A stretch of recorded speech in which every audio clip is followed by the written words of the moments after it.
Welcome to this YouTube video that we were able to put together thanks to our partnership with Bill Wynn at GoffstownToday.com. We hope you enjoy what you're about to see. We can talk about the vice presidential debate last night. We talked about that in our opening segment. But Project Veritas came to New Hampshire, went to our polling places, and using the names of dead people who were on the ballots in Manchester and other communities, were able to successfully obtain ballots. Now, every time they were offered a ballot, we have to be technical about this, every time they were offered a ballot, they refused to take it, instead saying something to the effect of, oh, let me go to my car and get my ID. I really don't mind doing it. And that was important because the poll workers didn't do anything wrong, but what they did was say, oh, you don't need your ID to vote, which was true in New Hampshire. You don't need your ID to vote. And despite them saying, oh, I'll go get it. Oh, you don't have to go get it. Don't worry about it. You can vote. You just have to tell us who you are. We'll mark you off the checklist.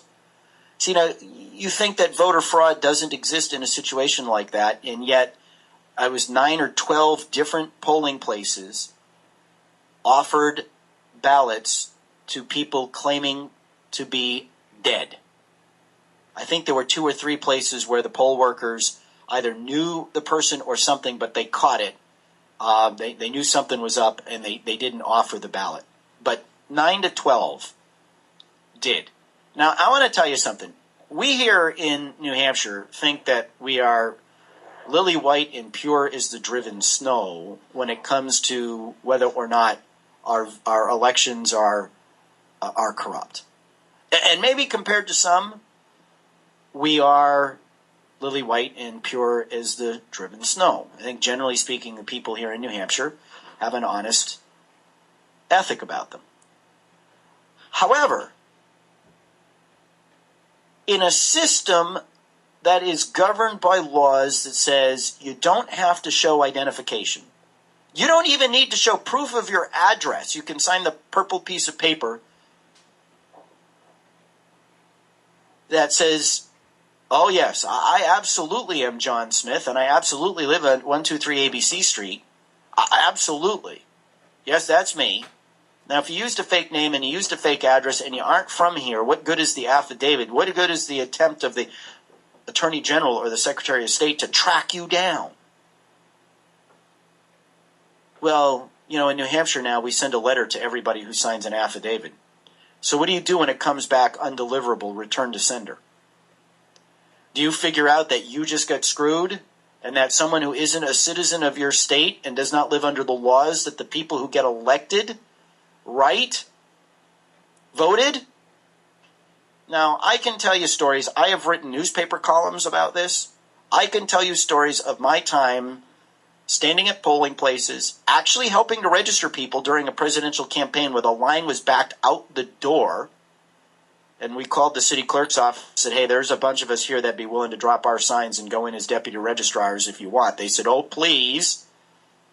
And we cleared out the line. But you know how many purple pieces of paper? I was allowed to ask for ID.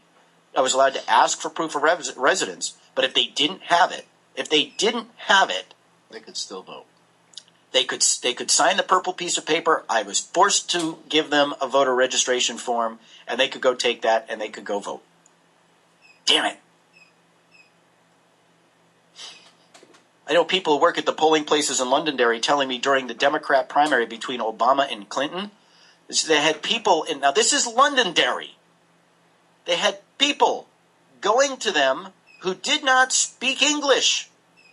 They spoke it as Spanish, saying, which one Hillary Clinton? Espanol.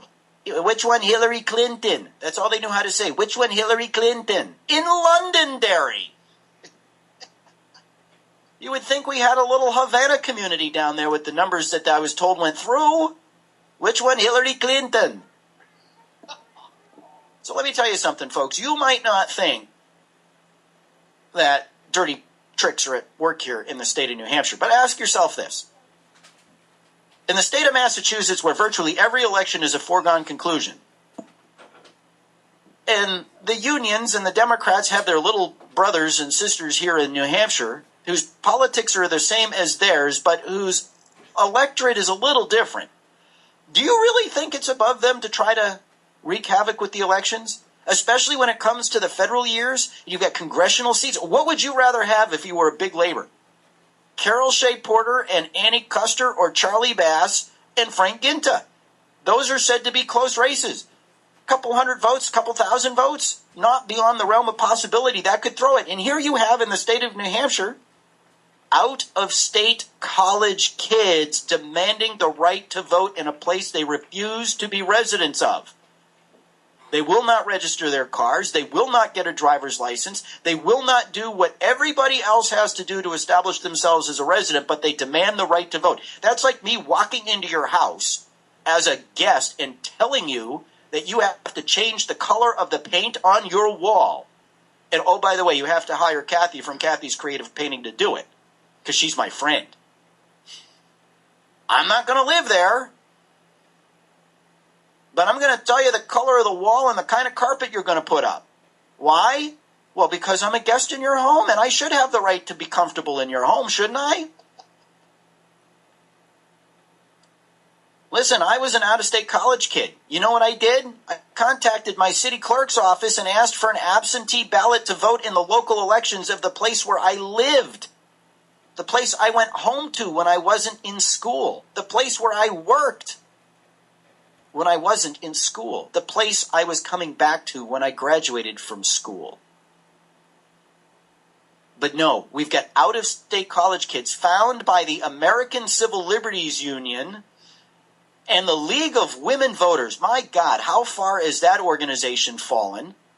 That they would actually recruit college kids who are not and will not be New Hampshire residents to go into our courts to sue our state to overturn our laws that said if you live somewhere else, vote there, because the people who live here have the right to elect the people who write the rules that govern the people who live here.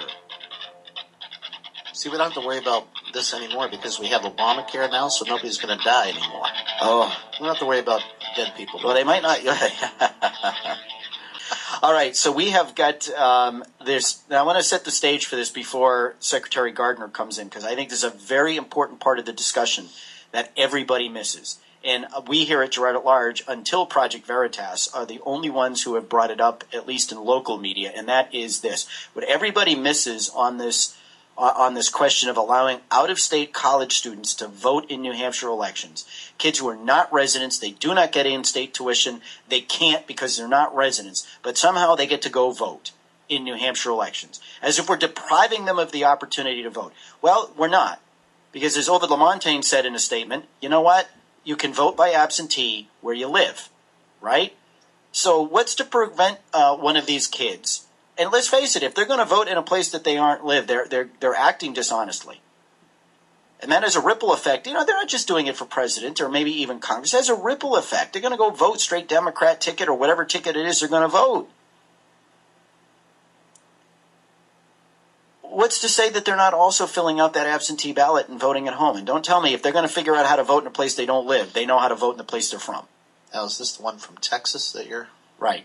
So well, it wasn't just Texas. But so here's the deal. Project Veritas ran a sting operation. Well, they've run several of them, right? Yes. And I'm going to try to narrate through this. Steve, you're going to have to give me some... we have some great audio. It's about 6 minutes. We're going to play it. But the crux of the problem was this. There were people who were taking voter registration forms from registration workers, from poll workers, to take to their friends and fill out. And there were people who were openly talking about and being encouraged and helped by paid Democrat Party officials in Houston, Texas. They were paid staff members of the Democrat National Committee in Houston, Texas, encouraging, teaching, helping them to not only vote in Texas, but to vote absentee in Florida, where the people presenting themselves said they no longer lived but still had a voter registration card. So I want you to hear this. It's about 5 or 6, it's just over 6 minutes. And where we need to chime in and narrate, I will pause and narrate, okay? And this is all before Secretary Gardner comes in. And Secretary Gardner brought these concerns up, by the way, in his testimony to the Supreme Court. So here we go. Obama re-election campaign headquarters in Houston. Texas headquarters of Organizing for America, the community organizing arm of the campaign to re-elect President Obama. She told the regional field director she spoke with she was registered in both Texas and Florida and wanted to vote twice in order to help re-elect the president.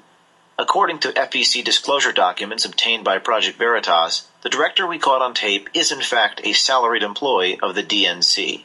So I spent some time in Florida, and I got my voter registration card for Florida. So, and I know that we have, it's a battleground state there. So Keep it. So you're going to vote, vote by ballot? I'm going to vote by ballot, and then I have mine here too. It really concerns me that if we don't do everything we can, we're not going to win. So you're going this election. Okay, so you have to make sure because after 60 days you can send in your application to vote by mail ballot. Okay. So I can print that out for you. Okay. On Wednesday I'll print it out. You just have to mail it back in. Or Okay. Or fax it back in so that I could do. So they'll send you a ballot mail back. And there's no way that they would be able to cross-reference that I voted twice? Yeah. I don't know. I'm not mine's working. Okay. I would just do Florida because in Texas it really doesn't. That's probably true. And let me know about that. I mean, I don't want to do anything wrong, but if no one's gonna know, I'll definitely look into it. Yeah. I don't want you to get in trouble at all. Yeah, I don't want to get in trouble, but like I said, if no one's gonna know, I don't have a problem with it. Yeah. So, anyway, oh my God, this is so funny. It's cool though.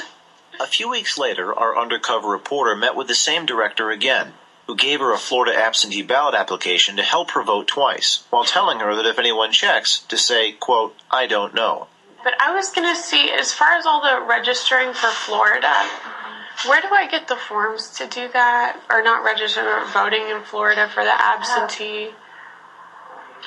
So what you'll have to do is you're going to call into Florida. Okay. And call... Are you going to do what I think you're going to do? Well, I mean, if no one's going to know. You're so weird. Okay. I'm just going to print this out for you. Mm-hmm. Yeah, because I have several friends who've done that, and they said that it's no problems. But come up with, if anyone says this, Well, just because, I mean, it's so important. Everything that we're doing here is so important that there's absolutely no way, if I have an opportunity to make my voice heard, I'm going to make my vote twice. I'm going to make it heard twice, so. Okay.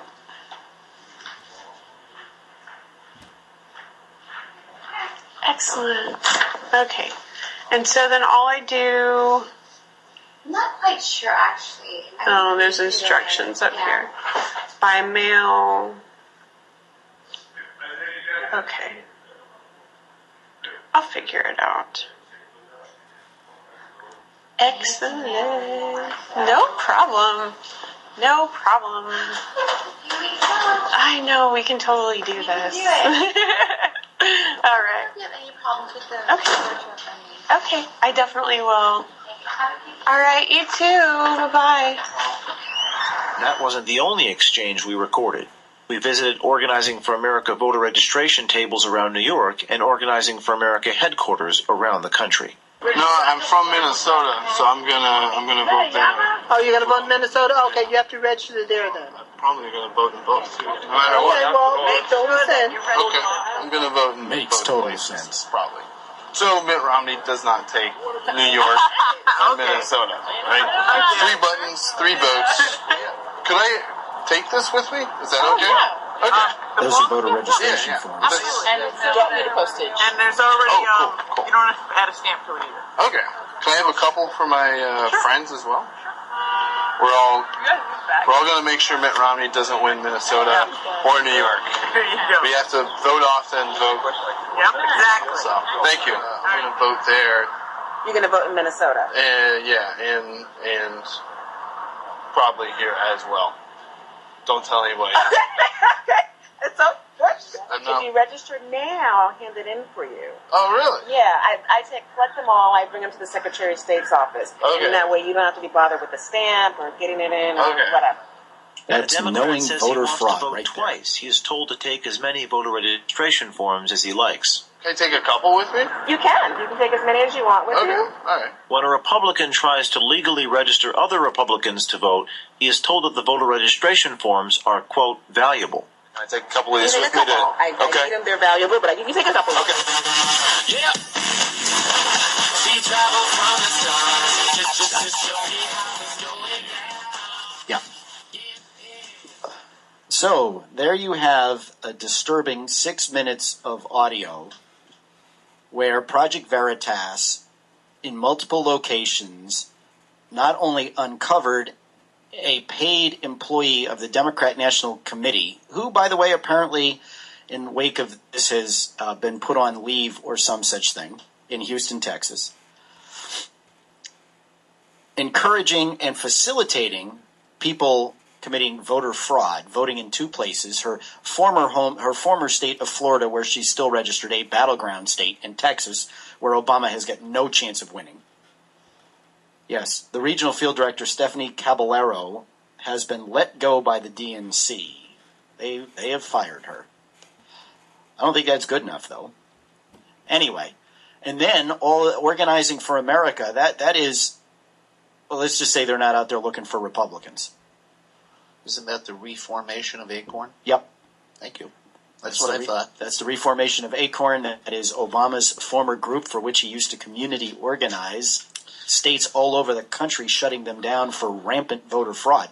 Right there, on video, on audio, giving multiple registration forms to multiple people, encouraging multiple balloting in multiple states. And we sit here in New Hampshire and think we're immune to this after this same organization came to our state and was able to obtain ballots in the names of dead people. I had a little brush with Acorn myself. On 2008, on Election Day, I had three ladies knock at my door. This is when I was still living on the west side. Knocked on my door, and they said, "Well, we're here to give you a ride to the polls so you can vote today." So, right away, I was suspicious. Okay, I think I know who these folks are. I said, "Okay, that's great. Let me just get my coat," because I was actually literally just getting ready to go out to vote. This is late morning. And I said, "Okay, I'm voting for John McCain. Is that okay?" You would have thought I stole their purses.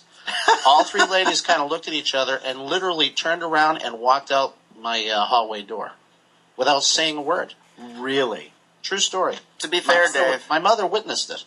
To be fair, Dave, you did grab their purses, didn't you? My mother laughed and said, "That must have been Acorn." I said, "Do you think?" Do you think?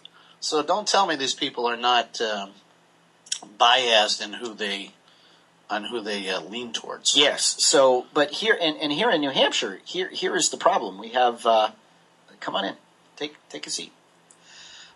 So here in New Hampshire, we have this ongoing controversy because the state of New Hampshire passed this legislation.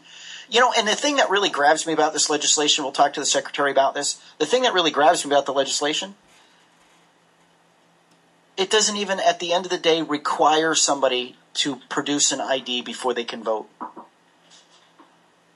Now, they get this dizzying range of IDs that are acceptable, including a student identification. Great. You know what? I still have my student ID.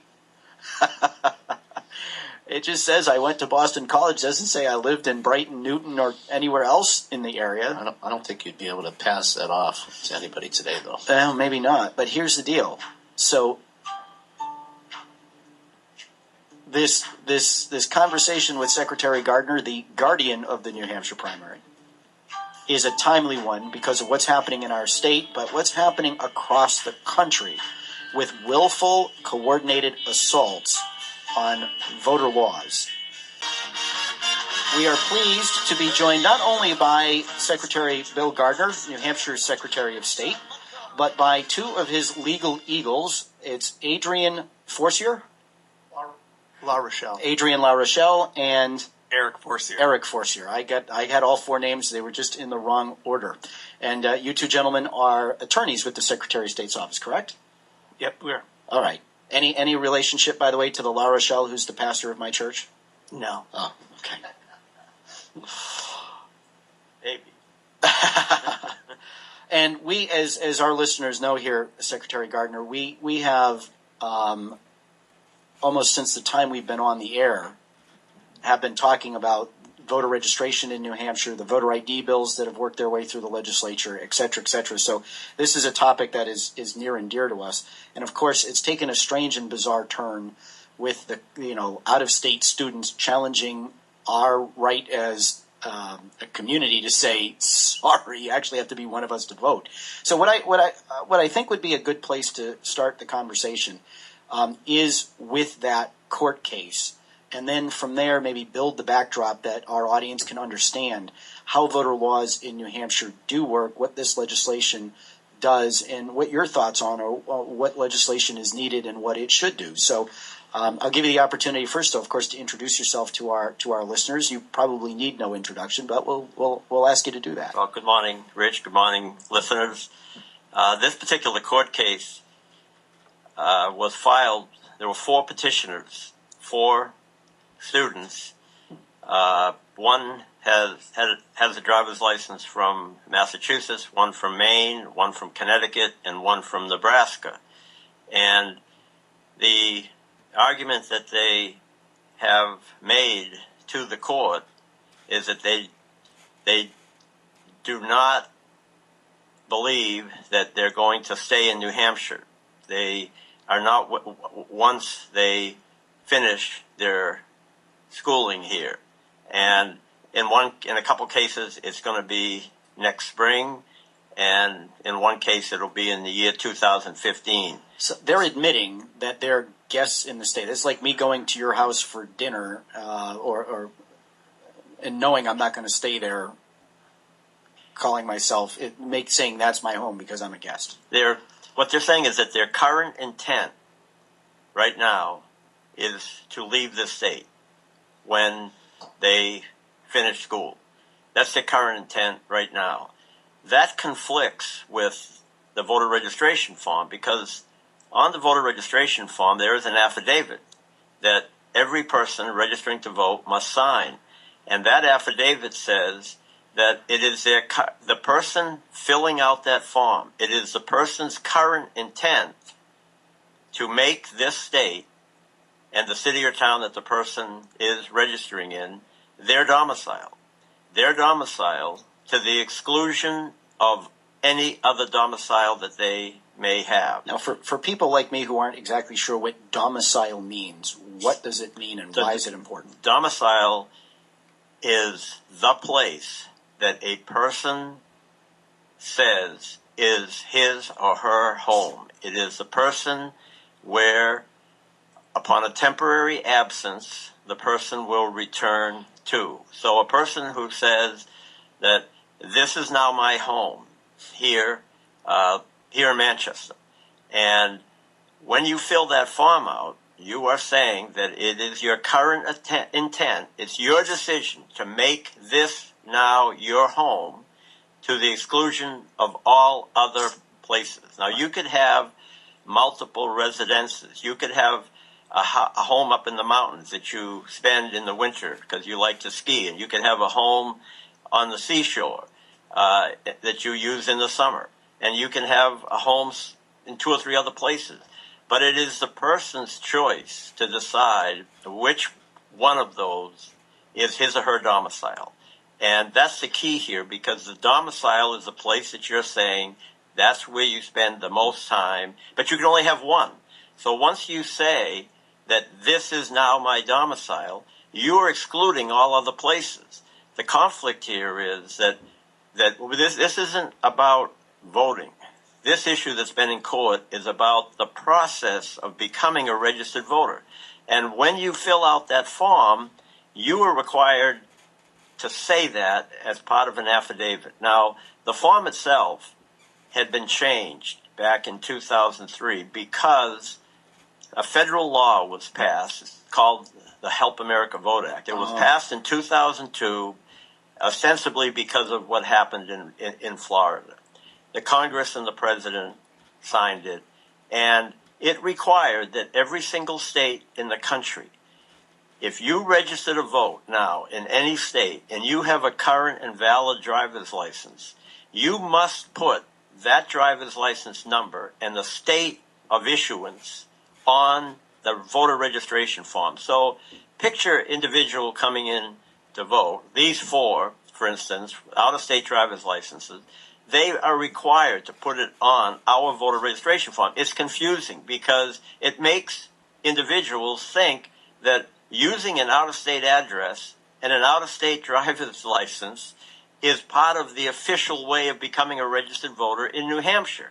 And it's the same across the country. If somebody wanted to register in another state and they have a New Hampshire driver's license, they've got to use that driver's license as part of the voter registration process. So the legislature decided in 2003 that to clear up any confusion with this, they were going to add to the voter registration form a section in the affidavit that says that now that you have claimed your domicile right now, your current intent, this means something. It means that you are stating that this is your home, this is where you live, and you are subject to all the laws of the state. And here's an example.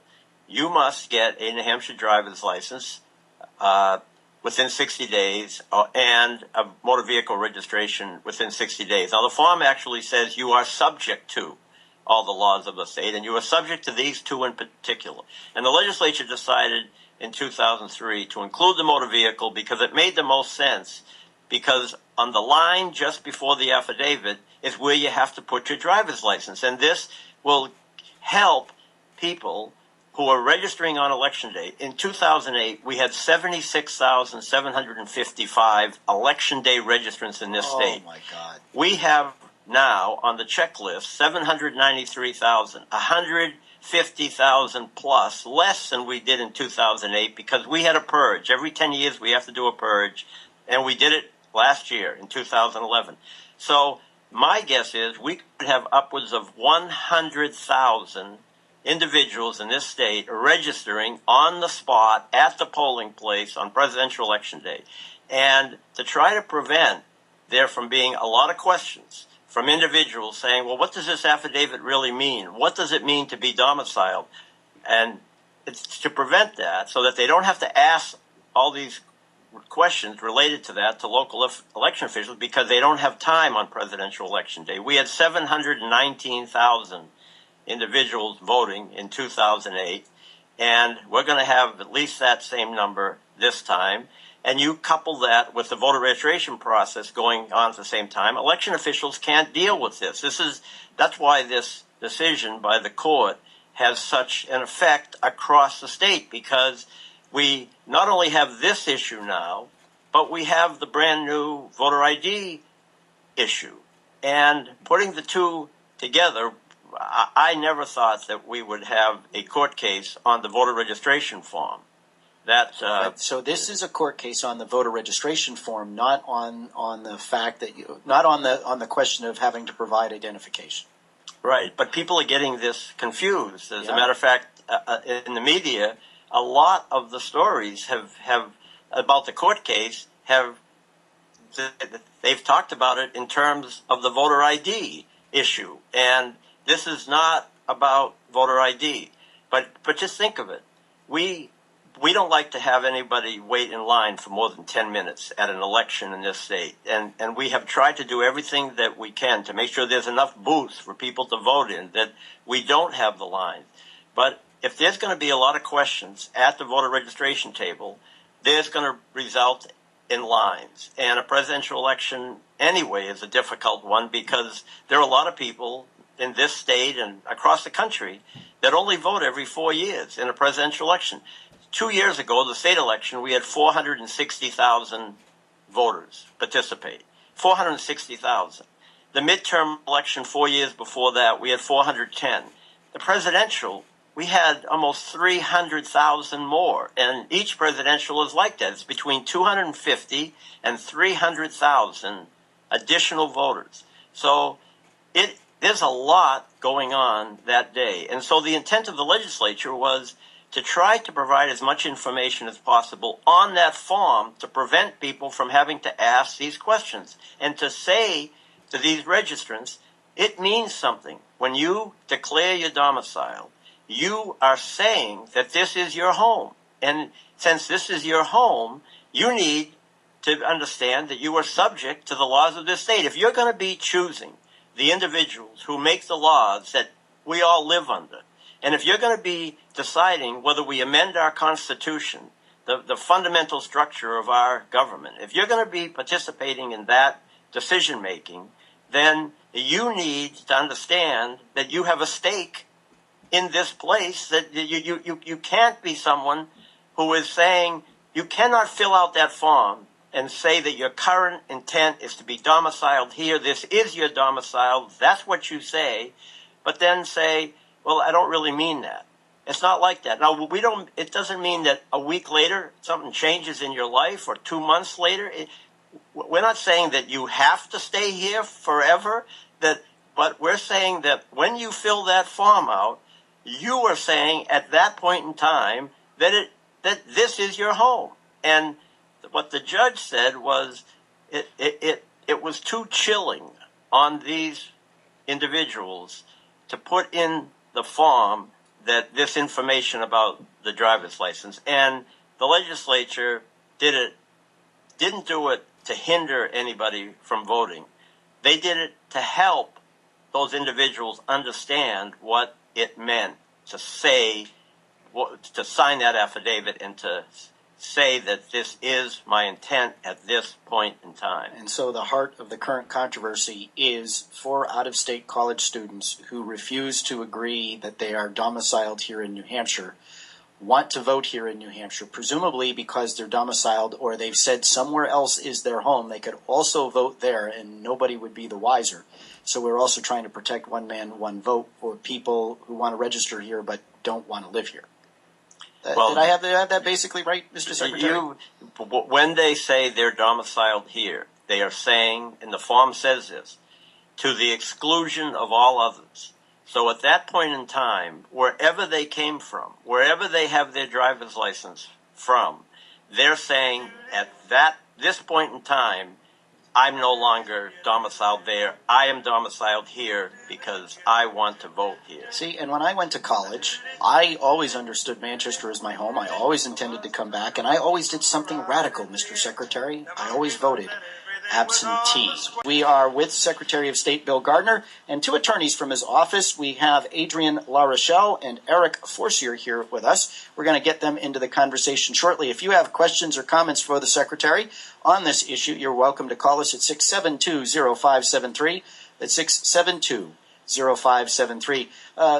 Bill, during the break, you were mentioning that you actually have personal experience, not just as Secretary of State, but actually being on site in a polling place during the 2008 presidential election, and witness firsthand the confusion that voters have. Why don't you share that situation with us? Well, at the last presidential election, when I walked into my polling place, Ward 2 in Manchester, one of the election officials at the voter registration table saw me and asked me if I'd come over because there were 3 young individuals there who had some questions about whether they should actually fill out the voter registration form, whether they were domiciled.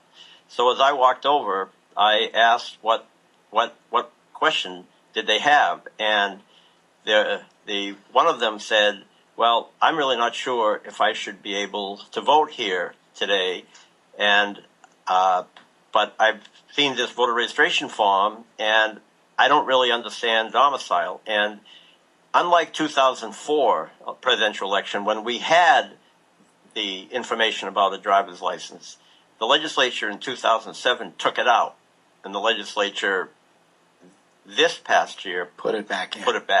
So in 2008, it wasn't in. So when I went over, I said, okay, why are you having this discussion? And this one person said to me, well, I wanted to vote. I'm from Washington State, and I really want to vote in this presidential election, but I missed the deadlines to get the absentee ballot in my state, and I was told that I could just come and vote here. Oh. So I said, well, what? Does she understand the Electoral College, this one? I didn't have time to get into the I know, Electoral I know. College, but so I said, "Are you? Do you feel that you live here now?" And she said, "Well, I'm from Washington State." And I said, "Well, how long have you been here, and how long are you going to be here?" And she said, "I'm leaving next month because I'm in AmeriCorps. My term is up, and I'm going back home." And I said, "Well, that should be your answer." And she decided that she wasn't going to do it. But then the two others with her convinced her that she didn't know for sure if she was going to be going back next month, and that she ought to just do it because she really wants to vote. So she filled out the form. The three of them went over, and I just stood there and watched this. The three of them went over and got in line to get a ballot.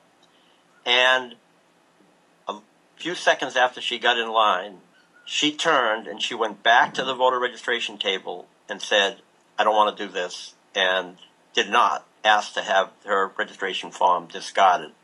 And so there's an example. Did the other two vote? The other two voted. The other two voted. And they, but the point is that on that day, a lot of people are going to be making this decision on the spot. And that's why it's helpful, not a hindrance, it's helpful to have as much information on that voter registration form as possible. Now, will that information be on the voter registration form for the presidential election this November? At this point in time, no. And is that because of the order of the Stratford County judge, whose name escapes me at the moment? Yes, it's the...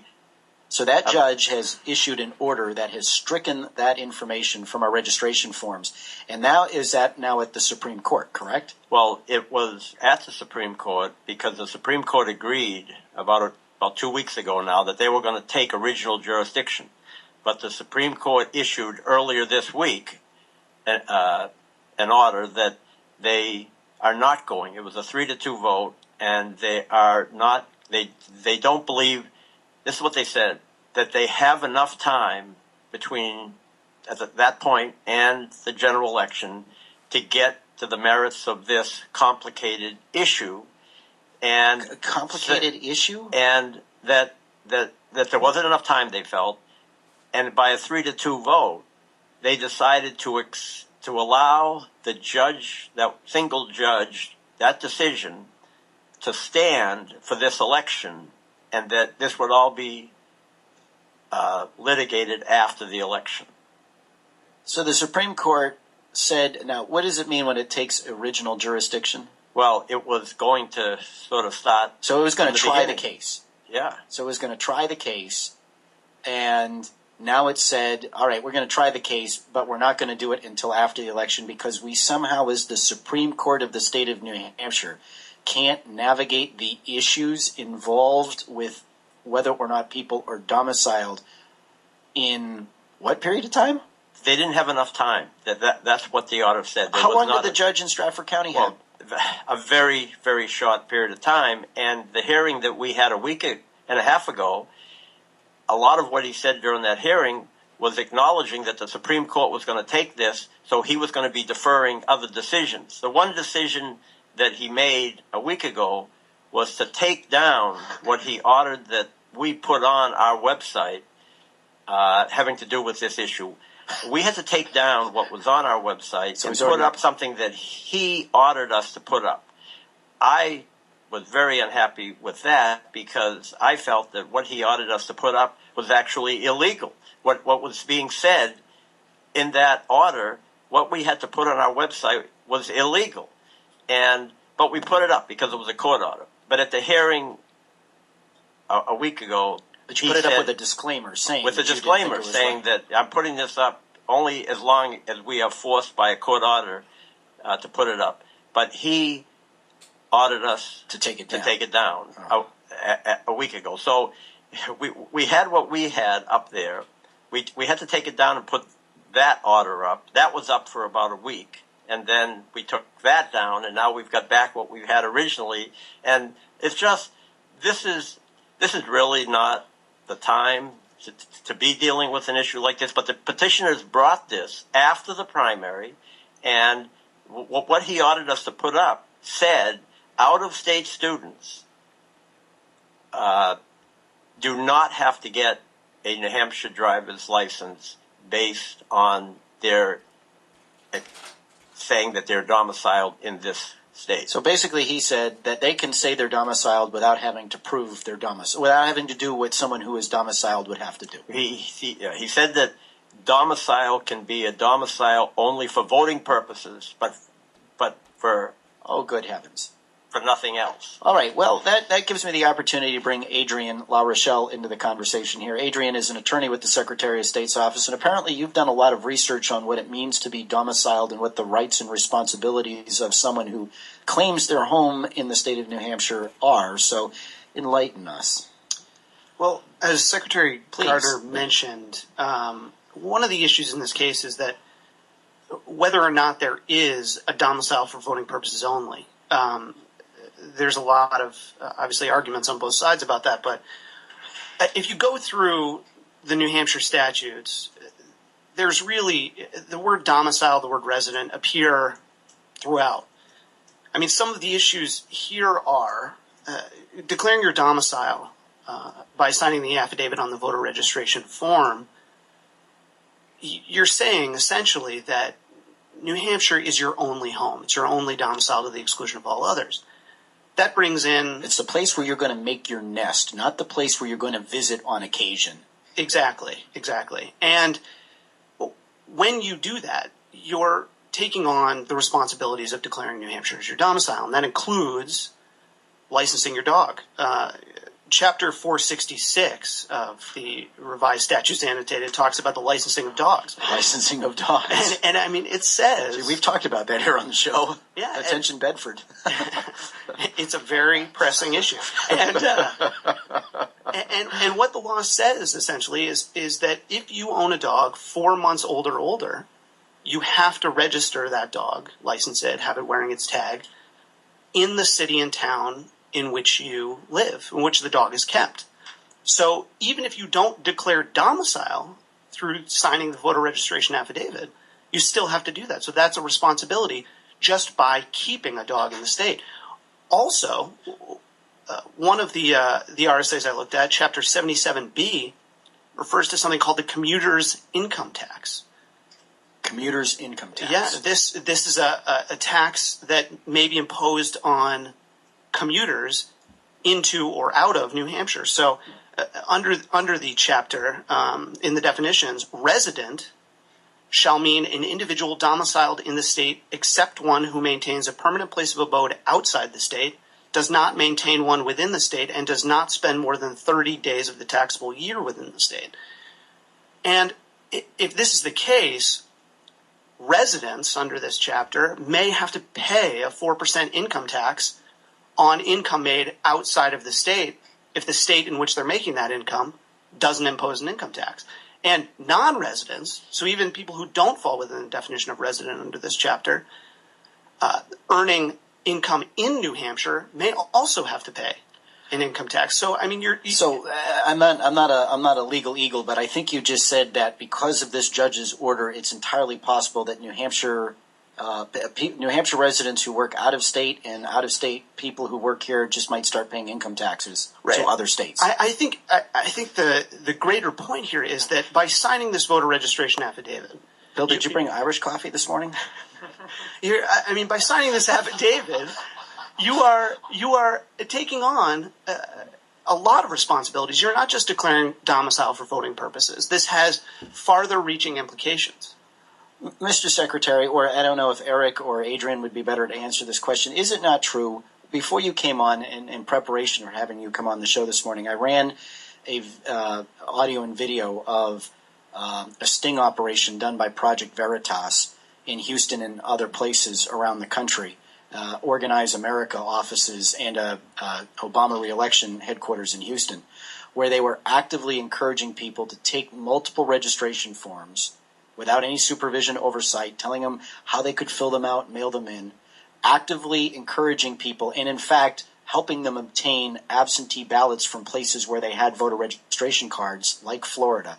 Isn't it true that one of the practical outfalls of this disastrous Stratford County court decision and the Supreme Court's apparent abdication of its responsibility to resolve this before the election? This is what fries me. You have the New Hampshire legislature that has acted decisively, and we have a court, one man, because of one petitioner, two petitioners, whatever the number is, toss aside the work of the people of New Hampshire done through its legislature.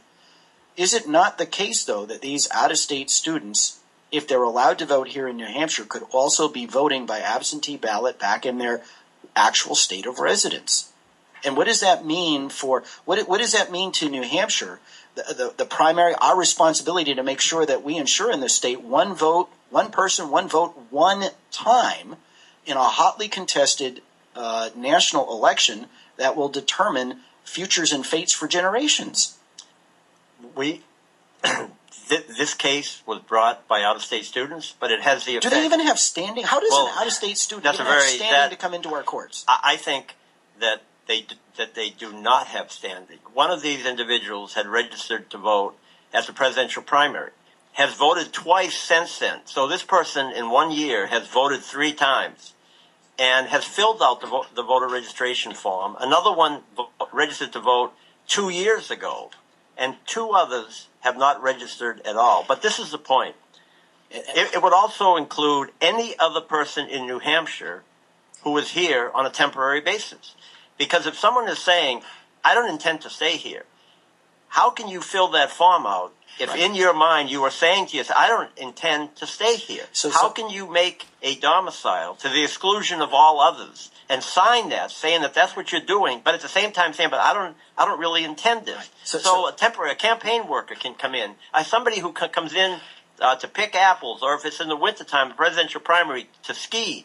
What's happening is and this is not such a. I mean, certainly we're full of campaign workers here. So really, they've made it possible for any out-of-state campaign workers, of which we are awash in right now, to be able to vote at the polls. But here's a not so outlandish thing. What if you belong to a Massachusetts union and you're up here on a big job and you're staying here for 2 months, 3 months, 4 months? I know people who stay at hotels, stay at motels while they stay in the job, maybe commute home on weekends. So we're really saying that people who come out of state for a big job like that, under this law, under this ruling, can now go to the polling place, the state of New Hampshire, and say, "Yep, I'm domiciled here just to vote, but nothing else," and then go home. And because of what's been in the news, I'll give you an example. We had an email from the town clerk up in Moultonborough, somebody from California who read on the internet what was happening here, now wants to register to vote because they have a place that they spend some time in Moultonborough, and says in this, asked to be registered, and said that now that I know I can use my California driver's license, I want to be able to vote there. David, I didn't. I should have brought the duct tape, Mr. Secretary. We got to take a quick break. I think I might actually need the Gorilla Tape, not the duct tape. Did you know there was such a thing? It's called Gorilla Tape. It's supposed to be extra sticky. I'm going to wrap it around my head. They invented that just for you, Rich. I don't want the pieces to go everywhere. All right, continuing now with Secretary of State Bill Gardner and 2 attorneys from his office, Adrian LaRochelle and Eric Forcier. Mr. Secretary, we had to hit the break, but before we were doing that, you were talking about an email received from a California resident with a summer place in Moultonborough who learned that he could use his New Hampshire's driver's license as a result, his California driver's license, as a result of this controversy, and wanted to register in Moultonborough so he could vote here, presumably in addition to his California residence. He actually said that his vote, if he voted in New Hampshire, it would be 6 times more important than if he voted in California because of the nature of this state, and that his vote would particularly, I don't know if he meant the Electoral College because, or whether the campaign is... or because the voter pool here in New Hampshire is so much smaller, his vote is that much larger. Now, I just wanted to say that campaign workers who are here, they come here, when they find that someone is supporting their candidate, they have the tendency to just say, just go do it, just go do it, just go do it. You can do it on election day. And that's part of why the legislature came up with some of this language in the affidavit, because there was a commission established in 2001, and multiple students who had registered to vote and then found out a day or a week or 2 weeks later that it meant something had actually come in and testified. And in an affidavit that I submitted to the court, we listed 10 of these individuals that had come to the legislature and said, please help us, give us as much information so that we know what this means. I had a town clerk talk to me about 8 or 10 years ago and said, I just had a student, this person, the clerk was from Hanover, I just had a student here at Dartmouth come to my office and blame me for the fact that he had just lost the scholarship that he had been given from Pennsylvania. And when you register to vote, one of the things, other pieces of information on the form, if you've ever been registered any other place, the last place that you've been registered, you're supposed to put that on. So, and by law, the local officials have to send it to any of the 6 New England states, not us, but the other 5. But they're encouraged to send it to other states. So they sent a copy to Pennsylvania where he had listed his previous voter registration address. Well, someone there got it and found out that knew that he had gotten a scholarship only because he lived in a certain geographic area of Pennsylvania.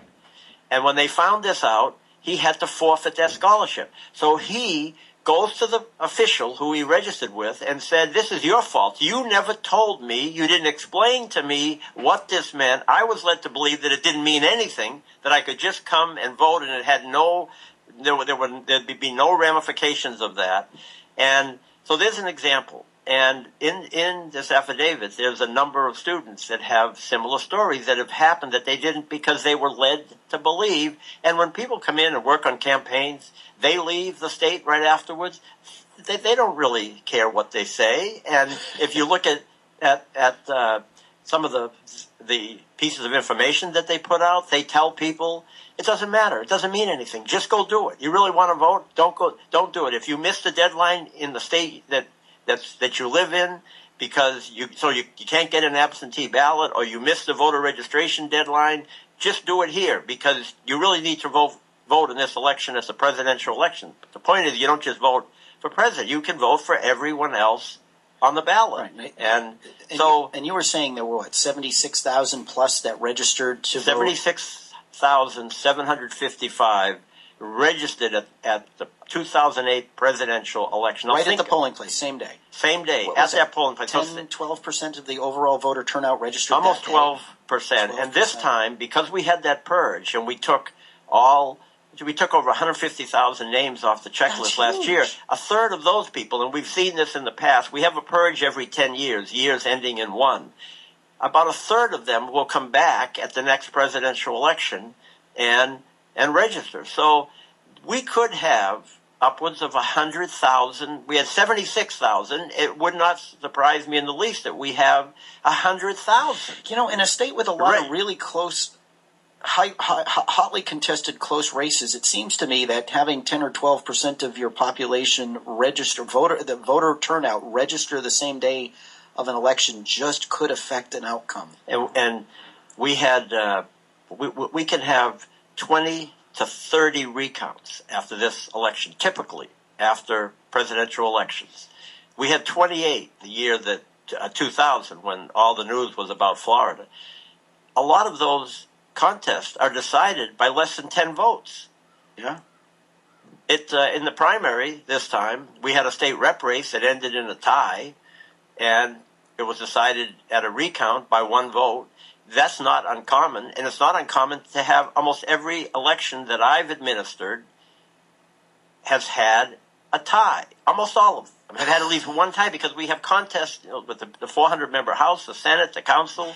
It's and there'll be contests this time that'll be 2 votes, 5 votes, 10 votes that will make the difference. And It was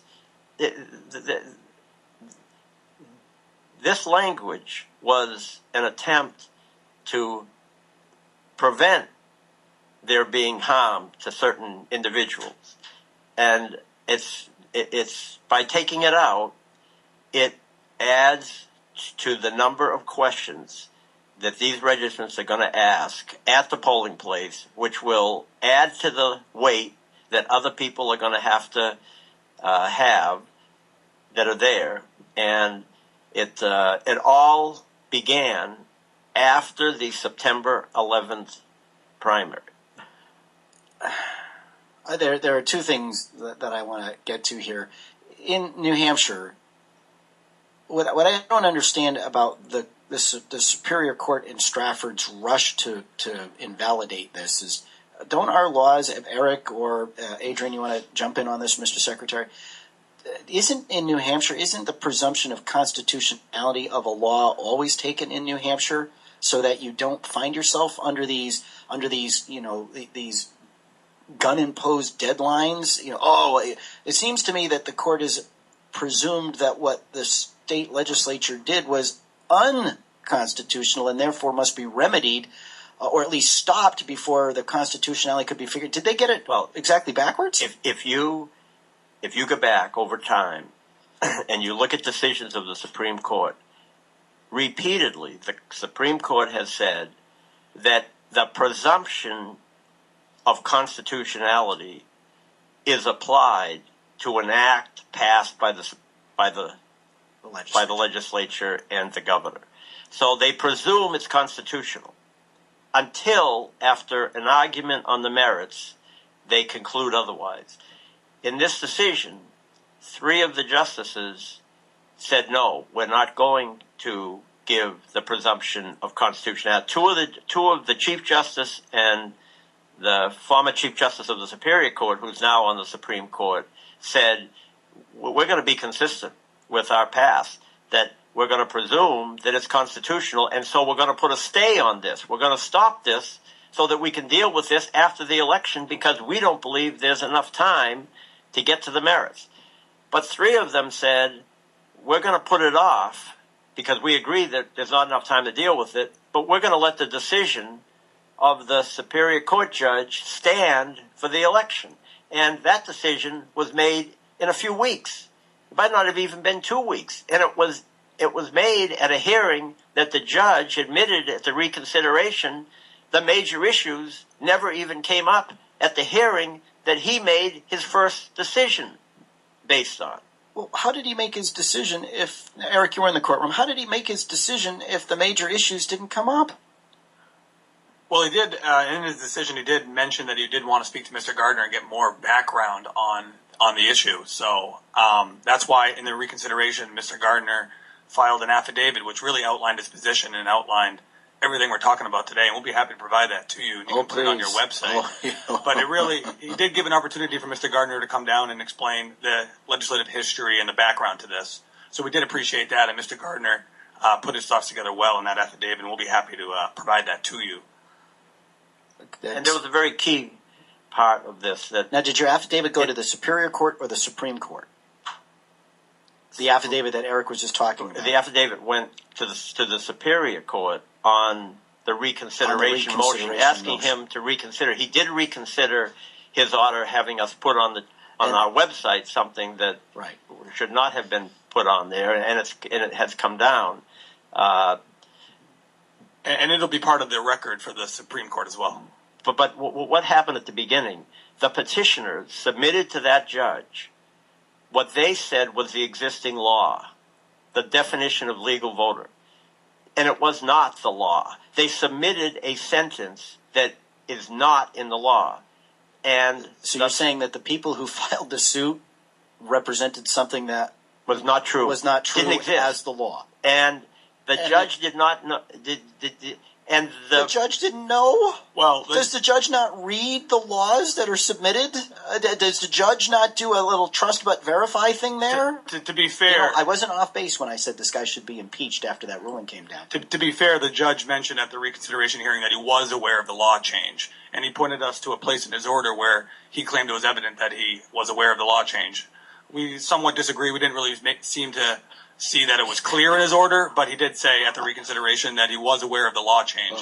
What had happened is on August 26, 2012, the legislature passed an amendment. Not passed. They passed it in the spring. Passed it in the spring, became effective on August 26, 2012, that struck a sentence, a very important sentence in the law, and that's what the petitioners relied upon in their petition, and we correctly pointed out in the reconsideration that that provision had been struck from the law. Yeah, dear Judge, the law that you based your decision on no longer exists. Therefore, oh my God, just think of all of the stuff that a court could resurrect that had been stricken by a legislature if, in fact, it doesn't matter that it was stricken by the legislature. Is this for real? Yeah, well, it is. But I mean, and this language that was stricken was the basis for the argument that there is a domicile for voting purposes only.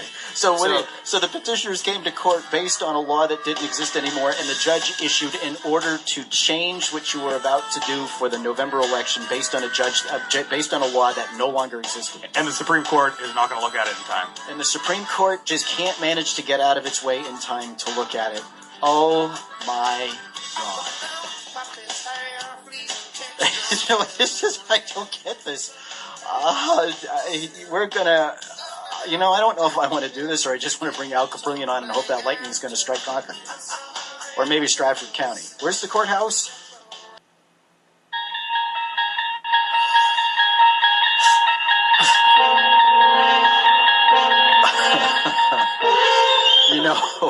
I'm not sure whether or not to laugh or cry.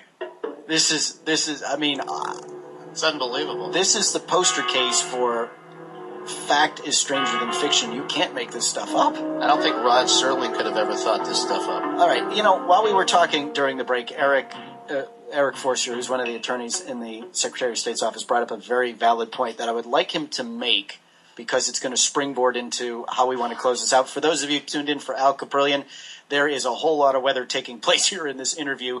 The Secretary and his team has graciously agreed to stay to close it out. This is too important to leave hanging. And so we apologize to Al and to all who are tuned in for him. But you can get his complete weekend forecast at girardatlarge.com. And, of course, you can follow him on Twitter at Al Caprillion and follow him on our Facebook page because I believe the two are linked, but I don't even know that anymore. All right, so Eric, you mentioned something because, I was all bent out of shape over the idea that, out-of-state students could not only vote here in New Hampshire and affect potentially the outcome of our elections on any level, but also in their home state via an absentee ballot. And you very alarmingly corrected me and said, but that's not the real problem. So why don't you share with our listeners what the real problem is? Well, I just wanted to make sure to clarify the fact that it's a crime to vote in two different places, and if people want to try to do that, it's going to be very difficult to stop that. What this issue is people being able to vote in New Hampshire. We're a swing state. We're a battleground state. People who are coming here on a temporary basis, like students, may choose to vote here because they feel like their vote would have more of an effect because we're a swing state. So I just want to be clear that it is a crime to vote in two different places, and this issue is more of where these people cast their ballot.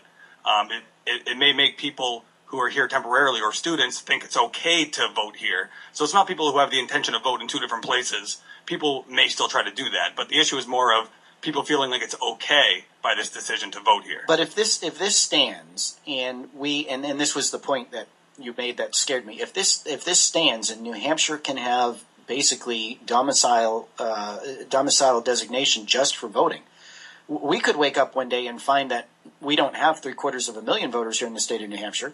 We could have 1 million. We could have 1.5 million, because there'd be nothing to prevent anybody from declaring New Hampshire as their home only for voting purposes. So this fellow from California, there could be thousands. Look, the Free Staters came to New Hampshire and are coming to New Hampshire because we're a small enough state politically that they think by moving here and living here, they can affect an outcome here, right? So what's to say that this guy from California who sent an email isn't sort of the tip of a wave of people who are going to hear about this insanity? Even from our fellow New England states, everybody in New England knows this is going on, right? Who decide that, hey, New Hampshire's a place where my state always votes blue, and maybe I'd like New Hampshire to be blue too, or even flip it around. Maybe there's some reliably red states that know New Hampshire needs to stay red for whatever reason or think they do, and they'll register here and they'll vote here to help.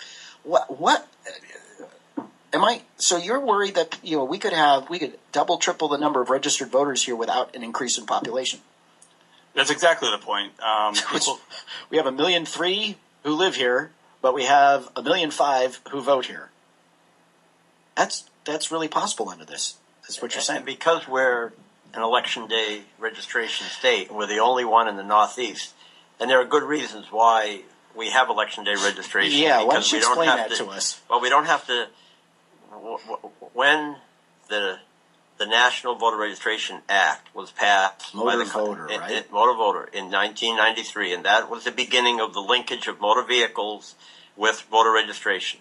But we were one of a half a dozen states that ended up being exempt from that law. And we were exempt from that law because the local officials in New Hampshire said, we would rather, and the only way to be exempt from it was to have election day registration. And they said, we would rather have election day registration to preserve the integrity of the voter registration process, because at least these individuals have to register in person with us.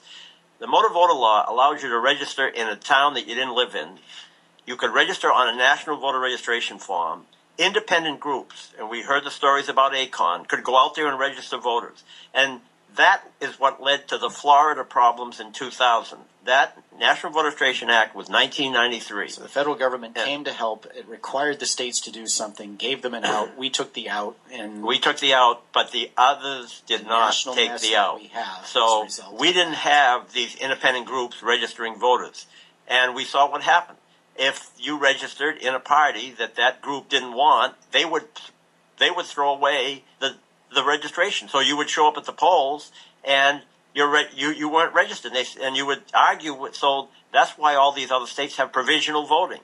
And I am dead set against provisional voting because it's a double voting system. So we're exempt from provisional ballots because of it. So there were a number of reasons why that we have election day registration. But election day registration presents different issues to the people of this state. And one of the issues is if we had 76,000 election day registrants at the last presidential election, and we had a form that allowed there to be a number of questions, what it meant to fill that form out.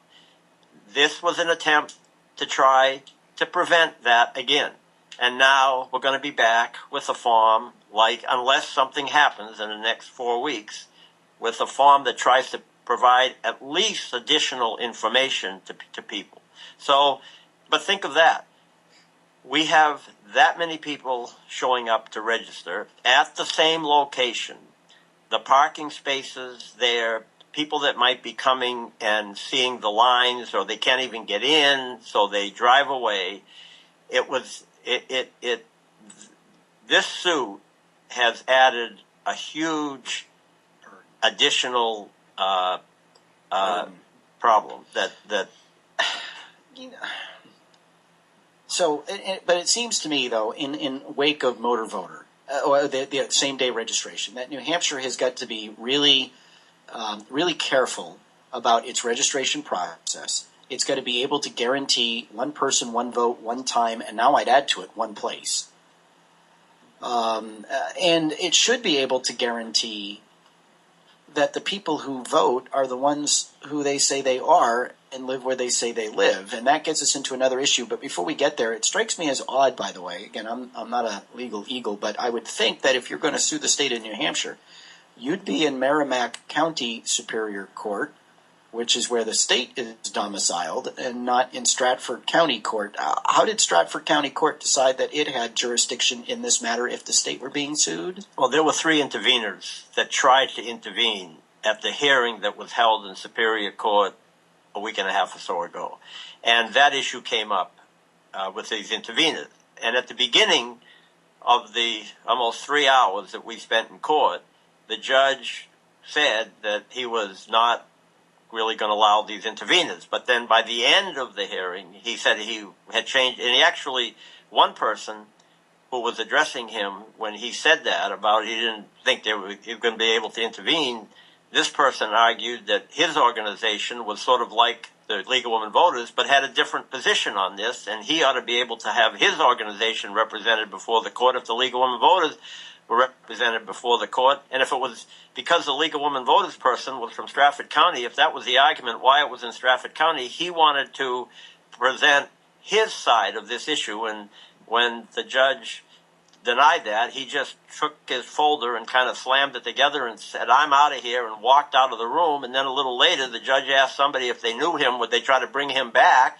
And he wasn't going to come back. And then by the end of the hearing, he said he's going to defer all these decisions on interveners because of the Supreme Court taking original jurisdiction. And now the Supreme Court's not even going to hear the case before the election. That's just great. But that issue of why it was in that court, one person actually got up in that courtroom, and that one person got up in that courtroom and said, "This is in this courtroom because these people wanted you to be the judge in this case." Oh, I think a call needs to go to Speaker O'Brien. I think it's time to seriously investigate. I think we need a sound effect for that one. I think that's awful. All right, I do want to get to voter identification, Mr. Secretary. What is your position on whether or not residents of the state of New Hampshire should be required to provide a photo ID that proves they are who they say they are, and live where they say they live? Am I nuts to think that is not an imposition on any citizen of the state of New Hampshire? Well, in this election, this is the beginning of a 3-year implementation of this. And in this election, in the primary in September, all you had to do was say that you were asked if you had an ID to show. And if you showed it, you were checked off. And if you didn't, there was a mark made that you did not have an ID, but you didn't have to show any identification. How many people didn't show ID during that primary? 12,800. Now, my polling place, when I went in to vote, our polls open at 6 in Manchester. I got there about 7:15. I asked an election official how it was going, and they said there was a person who had just left just before I got there who went in. And when he was asked for an ID, he said, "That's it. I'm not ever voting again." And they said, "Well, wait a minute. You don't even have to show us the ID. We just have to ask you for it. You don't even have to show it." Nope, I don't care. But good. That means the fact that you asked me for this, I'm leaving. So there are some people that's their choice. That person didn't like the fact that he was actually being asked if he had an ID. In November, in this election, there's one more step. You're going to be asked to show an ID, and it has to be a government-issued ID, or it can be an ID that the local officials at the polling place feel is satisfactory to them, and it can be a student ID. And if you don't have, or they know you, one of the election officers know you. If you don't have, if you're not known and you don't have any of that identification, you have to sign a very small piece of paper that says, "I am the person who I say I am," and you sign that, and that's it. So for this election in November, that is what you have to do if you do not have a photo ID in 2 years. But it's well, rather than get into 2 years, it's going to just confuse people because they're going to think that it's this time. So we'll just leave it at that. Right. For November, you bring an ID or you. Yeah, but as a policy question, Mr. Secretary, do you object to the basic premise that voters should have to prove they are who they say they are and live where they say they live to know that they're qualified to vote in that place? I don't object to that. What I had said to the legislature as my personal opinion on this issue is that I would like to find a way, I would like them to consider and try to come up with a way that no person who actually showed up at a polling place would be told to go back to wherever they were and not cast a ballot. Come up with a way to have a system that would not have that be the result. So they came up with an idea of having provisional ballots, that you could cast a provisional ballot. and then you would have 3 days to show that you actually. And there were a number of problems. As the more people looked into that, we can't extend our elections for 3 days because our Constitution says the ballots need to be counted and finished before they leave that polling place. So they come up with the idea of a photograph. That we could have a digital camera. We estimated it might cost between $50 and $75 a polling place with a disc, $300, and you sign the affidavit and take a picture. And someone may come up with some better idea, but the bottom line was that we would come up with something that did not send anyone home. Unless they should be sent home because they aren't who they say they are. I'll be gratuitous in that. Gentlemen, thank you so much for being with us here this morning on Girard at Large. Enlightened us.